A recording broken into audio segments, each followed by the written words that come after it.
Reports coming in that unexpectedly the DOJ has fired Maureen Comey, who was the prosecutor, one of the prosecutors in the Epstein case, as well as the Diddy case. Her father, famously, James Comey. Yeah, I can't imagine why at this juncture the Trump administration would want to get rid of somebody involved in the Epstein prosecution, but here we are. I mean, the unforced errors that Trump and his entire team have committed throughout this entire Epstein re-scandal, I guess we'll call it, is just mind-blowing. And honestly, at this point, if his base can't understand that he is the one engaged in this massive cover-up, firing the prosecutor, then yeah, they deserve whatever misfortune awaits them, because this is so glaringly obvious what Donald Trump is trying to do here. Well, I like that you called it a re-scandal, because that's what it is. Even in his first term, Acosta, his labor secretary, was the prosecutor who gave the sweetheart deal to Epstein. And I don't want to get into all the conspiracy theories regarding Epstein, but let's be clear, the connections between Epstein and Trump, if anybody is in a client list, it is Donald Trump. Yeah, I mean, they go back almost 40 years, so almost my entire lifetime.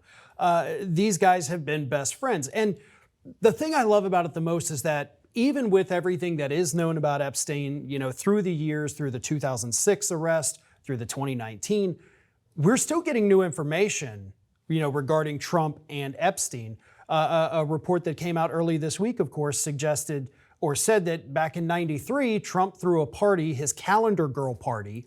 So he invites all the girls that were in the calendar, and the only other person who attended that party was Epstein. That was the only person Trump invited in 1993, Mar-a-Lago, according to the New York Times. So we're still getting more information that ties these two together. And of course, the Wall Street Journal story, which he's suing for $10 billion now.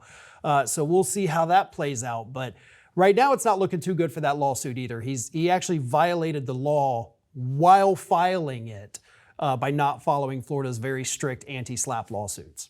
Well, it's just fascinating because the connections are so robust. I mean, he was on Epstein. Literally, this is not a joke, that he was using Epstein's plane for his campaign stops when his jet wasn't working. I mean, the connections are so robust, and throughout his career, obviously he campaigned on releasing these files, and he was saying, oh, it's Obama, it's Clinton, it's all these people.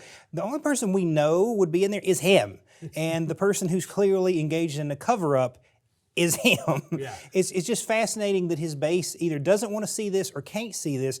And then, of course, he's tweeted that they're weaklings and stupid for being so interested in this. You campaigned on it. Right. He made this the issue. He was the president during the second arrest and, upcoming trial of Epstein that, of course, we never got to. He was in charge of the DOJ when Epstein, was no longer alive in his jail cell.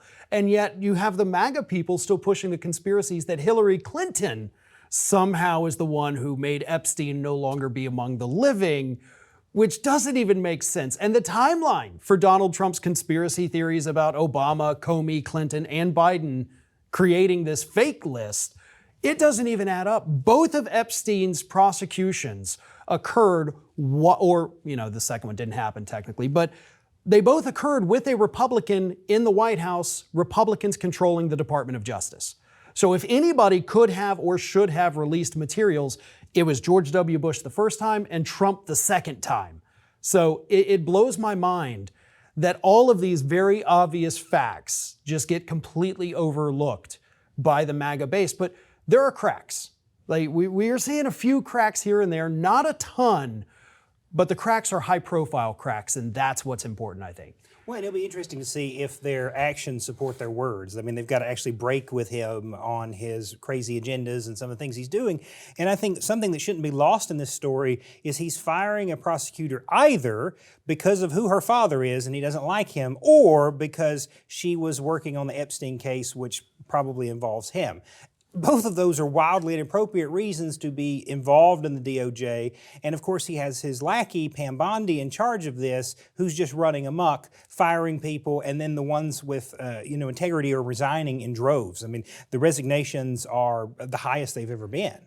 Yeah, things are not good anywhere in this administration right now, which is laughable, but at the same time, obviously very serious because they're causing untold damage throughout the country, throughout the federal government. It's a crap show. I mean, to put it very, very mildly.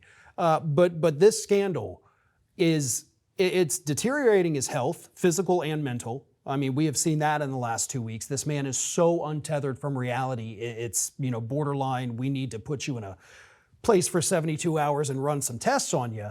But it's beyond anything I would have thought. I did not think we would be here 6 months in, but it really is just moment to moment, everything is getting worse for this guy.